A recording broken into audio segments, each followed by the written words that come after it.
Movie के start में हमें बताया जाता है जब अमेरिका की क्राइम्स दिन ब दिन बढ़ रहे थे। इन क्राइम्स की वजह से कैदियों में भी इजाफा हो रहा था और ये सब देखते हुए अमेरिका की गवर्नमेंट ने प्राइवेट जेल्स की एक कैंपेन चलाई और इसी तरह अमेरिका में बहुत सारे प्राइवेट जेल्स बन गए क्योंकि दिन ब दिन अमेरिका में क्राइम बढ़ रहा था। जितना ज्यादा क्राइम हो रहा था उतने ही ज्यादा कैदी बढ़ रहे थे और इसी तरह कैदियों को प्राइवेट जेल्स में भेजा जाने लगा। और यहाँ पर एक जेल था टर्मिनल आइलैंड और इस जेल में एक इलीगल रेस करवाई जाती थी और इस रेस में खतरनाक मॉडिफाइड कार्स का इस्तेमाल किया जाता था और ये सारी की सारी कार्स वेपन से भरी हुई होती थी और इन कार्स को जेल के कैदी चलाया करती थी। और इस रेस के 5 राउंड्स थे। जो भी कैदी इन 5 राउंड्स को जीत जाता था उस कैदी को आजाद कर दिया जाता था। इनसे बहुत ज्यादा पैसा कमाते थे क्योंकि वो इनको लाइव ब्रॉडकास्ट करते थे और ऑडियंस को ये मौत का खेल बहुत ज्यादा पसंद आता था। कहानी का स्टार्ट होता है और हमें जेल टर्मिनल आइलैंड दिखाया जाता है और हमें रेस को दिखाया जाता है। इस रेस का लास्ट राउंड था।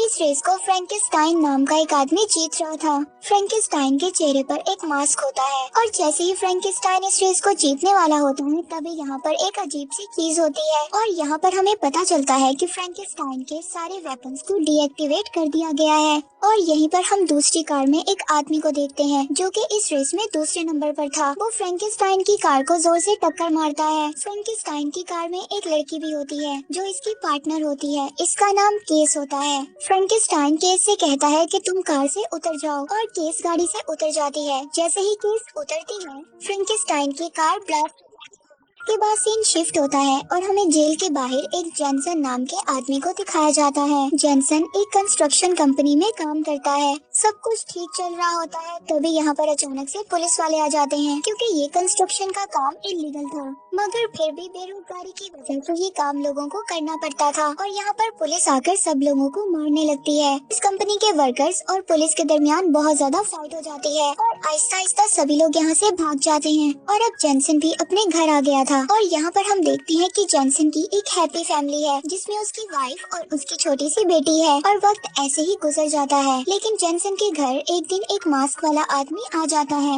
और वो जेनसन की वाइफ को मारने लगता है। तभी जेनसन अपनी वाइफ को बचाने के लिए वहाँ पर आ जाता है और वो जेनसन को भी बेहोश कर देता है। थोड़ी देर बाद जब जेनसन को होश आता है तो उसकी वाइफ मर चुकी होती है। इसके बाद पुलिस वाले वहाँ पर आ जाते हैं और पुलिस वालों का ये मानना था कि जेनसन ने ही अपनी वाइफ को मारा है, इसीलिए वो जेनसन को अरेस्ट कर लेते हैं और उसको जेल में डाल देते हैं और जेनसन को भी टर्मिनल आइलैंड जेल में लाया गया था। ऐसे ही वक्त गुजर जाता है और यहाँ पर कुछ लोग होते हैं जो जेनसन को पसंद नहीं करते। अब वो जेनसन को मारने की तैयारी कर रहे थे। जब जेनसन खाना खा रहा होता है तो उस पर आकर अचानक से अटैक कर देते हैं और फिर यहाँ पर पुलिस वाले आकर इन दोनों को अलग करते हैं और ये बात जेल की वार्डन को पता चल जाती है और वो वार्डन जेनसन को अपने कैबिन में बुलाती है। वो जेनसन को बताती है कि तुम्हें ये बात नहीं मालूम कि तुमने किन लोगों को मारा है। वो लोग बहुत ज्यादा खतरनाक हैं, वो तुम्हें कभी भी मार सकते हैं। और वार्डन इसी दौरान जेनसन की फाइल देखती है और उसको पता चलता है कि जेनसन एक बहुत ही अच्छा ड्राइवर है और इसके साथ ही वो बहुत ही काबिल रेसर है। और अब वार्डन जेनसन को उसी रेस के बारे में बताती है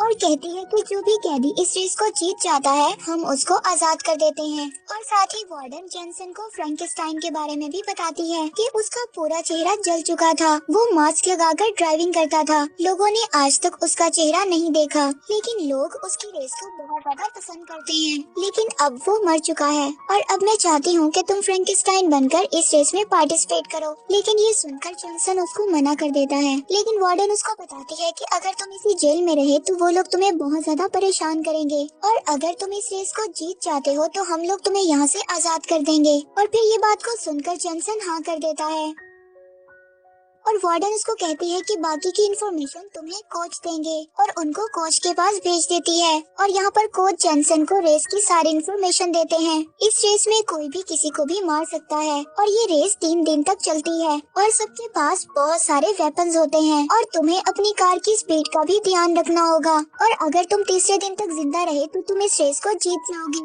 और अब इन सारी बातों के बाद जेनसन दोबारा जेल में आ जाता है और यहाँ पर इसकी नजर कुछ लोगों पर पड़ती है और वो देखता है कि इन लोगों के हाथों पर ट्रैकिंग डिवाइस लगी हुई है। वो कोच से पूछता है कि इन लोगों के हाथों पर ये ट्रैकिंग डिवाइस क्यों लगी हुई है, और अचानक से जेनसन को याद आता है कि जिस आदमी ने उसकी वाइफ को मारा था उसके हाथ पर भी ऐसी ही ट्रैकिंग डिवाइस थी। और यहाँ पर सीन शिफ्ट होता है और हम देखते हैं कि रेस का दिन आ गया था और वार्डन जेनसन को फ्रैंकेनस्टाइन का मास्क देती है और फिर सभी लोगों को उनकी गाड़ियों में भेज दिया जाता है। तभी यहाँ पर एक गाड़ी आती है जिसमें से बहुत सारी लड़कियाँ उतरती हैं।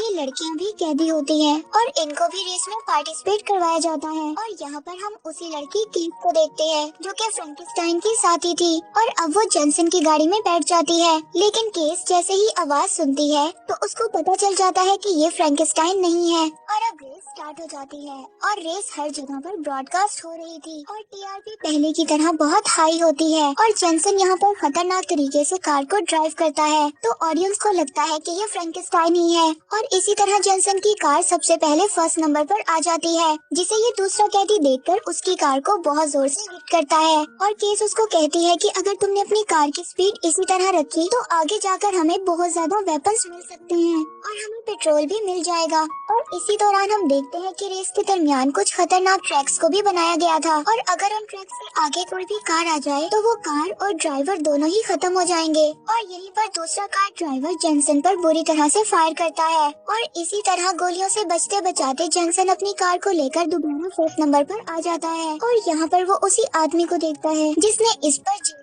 किया था और वो आदमी फिर से जेनसन को मारने का इशारा करता है और उसका इशारा देखने के बाद जेनसन को अपनी वाइफ की डेथ याद आ जाती है कि जिस आदमी ने उसकी वाइफ को मारा था उसने भी ऐसे ही इशारा किया था। और अब जेनसन को इस बात का यकीन हो गया था कि इसी आदमी ने इसकी वाइफ को मारा था और जेनसन उस आदमी को मारने की कोशिश करता है लेकिन वो उसको नहीं मार पाता और रेस खत्म हो जाती है। जब वो रेस के बाद अपनी कार को गैराज में लाता है तो वहाँ पर वो उस आदमी का पीछा करता है और यहाँ पर उन दोनों के दरमियान बहुत ज्यादा फाइट होती है और जेनसन जब उस आदमी को मारने वाला था तभी एक पुलिस ऑफिसर उसको बेहोश कर देता है और यहाँ पर हमें असली कहानी का पता चलता है। इस पुलिस ऑफिसर ने ही इस आदमी से कहा था कि वो जेनसन की वाइफ को मार दे और ये पुलिस ऑफिसर ने इसलिए करवाया था ताकि वो जेनसन को अरेस्ट कर सके ताकि वो इस जेल में आ जाए और इस जेल में आने के बाद वो फ्रैंकेनस्टाइन की जगह ले ले। फिर से अगले दिन रेस स्टार्ट हो जाती है। अब जेनसन अपनी कार को आहिस्ता चलाता है और केस से सवाल पूछता है कि वो वार्डन के बारे में क्या जानती है। केस उसको बताती है कि वार्डन बहुत ही ज्यादा तेज है और वो जानती है कि उसने लोगों का कैसे इस्तेमाल करना है और उसी ने मुझे कहा था कि फ्रैंकेनस्टाइन के वेपन्स को डिसेबल कर दो, इसके बाद वो मुझे यहाँ से आजाद कर देगी। वार्डन चाहती थी कि फ्रैंकेनस्टाइन इस रेस में हार जाए और इस गेम की पॉपुलैरिटी बनी रहे और उसे फ्रैंकेनस्टाइन को आजाद भी न करना पड़े, इसीलिए उसने फ्रैंकेनस्टाइन को मरवा दिया। ये सुनने के बाद जेनसन को और भी ज्यादा गुस्सा आता है। अब वो अपनी कार को बहुत ज्यादा तेज स्पीड से चला रहा था और जेनसन उस आदमी पर बहुत ज्यादा फायरिंग करता है जिसने उसकी वाइफ को मारा था और फिर जेनसन एक नया प्लान बनाता है। वो उस आदमी की गाड़ी के आगे बहुत ज्यादा धुआं कर देता है और उस आदमी की गाड़ी उलट जाती है। जैसे ही वो अपनी गाड़ी से बाहर आता है जेनसन उसको मार देता है, लेकिन जेनसन ने इस गेम्स के रूल्स को तोड़ा था क्योंकि इस रेस के दौरान कोई भी कैदी अपनी कार से बाहर नहीं आ सकता। तभी वार्डन एक बहुत ही खतरनाक ट्रक भेजती है और ये ट्रक यहाँ पर आकर सभी कार्स पर बहुत ज्यादा गोलियां चलाता है और यहाँ पर सभी की सभी गाड़ियाँ खतरे में थी। और यहाँ पर हम देखते हैं कि एक और कैदी जेनसन के साथ मिल गया था और जेनसन अब उसको कहता है कि हमें मिलकर इस ट्रक का मुकाबला करना होगा। इसके बाद ये दोनों अपनी कार्स को लेकर उसी खतरनाक ट्रैक पर चले जाते हैं और जैसे ही इनकी कार्स उस ट्रैक में से गुजरती हैं, उस ट्रैक पर से कुछ रॉड्स निकल आते हैं और जैसे ही वो ट्रक उन रॉड्स से टकराता है तो ट्रक पूरी तरह से तबाह हो जाता है और सब लोग बहुत ज्यादा खुश होते हैं कि उन लोगों ने एक बड़ी तबाही को रोक दिया। और इसके बाद दूसरे दिन की रेस भी खत्म हो जाती है। रेस के बाद जेनसन से वही आदमी मिलने आता है जिसने रेस में उसका साथ दिया था, लेकिन वो आदमी फ्रैंकेनस्टाइन समझकर मिलने आया था। जेनसन की आवाज सुनता है तो उसको पता चल जाता है कि फ्रैंकेनस्टाइन मर चुका है। और इसके बाद हम वार्डन को देखते हैं जो कि बहुत ज्यादा गुस्से में थी क्योंकि इसका बहुत ही बड़ा नुकसान हो गया था क्योंकि वो उस ट्रक पर बहुत दिनों से काम कर रही थी और जेनसन ने उसको एक ही मिनट में तबाह कर दिया और अब वार्डन बहुत ज्यादा डर गई थी। वार्डन पुलिस ऑफिसर को कहती है कि तुम्हें जल्द से जल्द जेनसन को मारना होगा। वो पुलिस ऑफिसर वार्डन की बात मानते हुए जेनसन की कार के नीचे बॉम्ब लगा देता है और अब तीसरे दिन की रेस स्टार्ट होती है और अब वार्डन जेनसन जेनसन के पास आती है और उससे कहती है कि मैंने तुम्हारे पेपर्स रेडी करवा लिए हैं, अब बस तुम्हें इस रेस को जीतना है। और अब केस उसके पास आती है और वो भी वार्डन के बारे में उसको सब कुछ बता देती है कि वार्डन ने उसको वार्न किया है कि वो जेनसन को जीतने से रोकेगी। रेस स्टार्ट होती है और जेनसन अपनी कार को बहुत ज्यादा स्पीड के साथ आगे लेकर जाता है, लेकिन यहाँ पर ना ही उसको कोई पेट्रोल मिलता है और ना ही कोई वेपन्स मिलते हैं, लेकिन दूसरे कैदी को सब कुछ मिलता है और अब वो उसकी कार पर बहुत ज्यादा फायर करता है और अब दूसरा कैदी उसका पीछा करता रहता है और जेनसन अपनी कार को भगाता रहता है। तभी वो अपनी कार से एक रॉकेट लॉन्चर को छोड़ता है, लेकिन वो रॉकेट उसकी कार में लगने की बजाय वॉल पर लग जाता है और हर तरफ धुआं हो जाता है। और जैसे ही धुआं खत्म होता है तो ये लोग देखते हैं कि दोनों गाड़ियां गायब हो चुकी थी और तभी इनको पता चलता है कि ये दोनों गाड़ियां जेल से बाहर जा रही हैं। और अब वार्डन बहुत ज्यादा परेशान हो चुकी थी और यहाँ पर पता चलता है कि उन दोनों ने पहले ही से प्लानिंग की हुई थी कि वो उस वॉल को तोड़ेंगे और यहाँ से भाग जाएंगे। लेकिन वार्डन को याद आता है कि उसने जेनसन की गाड़ी में बॉम्ब लगवाया था, लेकिन वो बॉम्ब कोच के पास था और उसने बॉम्ब को डिसेबल कर दिया था। और अब वो लोग यहाँ से भाग रहे होते हैं और बहुत सारे पुलिस ऑफिसर्स उनको फायर करके रोकते हैं, लेकिन वो लोग यहाँ से निकल जाते हैं। तभी वार्डन उनके पीछे 2 हेलीकॉप्टर्स को भेजती है और अब वो हेलीकॉप्टर्स इन पर फायर करने लगते हैं। तभी जेनसन और उसका साथी दोनों अलग हो जाते हैं और जेनसन अपनी गाड़ी से कूद जाता है और इसकी गाड़ी को केस चलाकर आगे ले जाती है और वो काफी दूर जाकर गाड़ी को रोकती है और फ्रैंकेस्टाइन का मास्क पहनकर गाड़ी से बाहर आती है और पुलिस वाले उसको पकड़ लेते हैं। सबको ये लगता है कि ये फ्रैंकेस्टाइन है। और दूसरी तरफ हम वार्डन और पुलिस ऑफिसर को देखते हैं जो कि दोनों बहुत ज्यादा खुश थे और उनको लगता था कि उन लोगों ने जेनसन को पकड़ लिया है और साथ ही लोग उसको गिफ्ट्स भी दे रहे हैं। और अब वार्डन के सामने एक गिफ्ट पड़ा था। जैसे ही वो गिफ्ट को खोलती है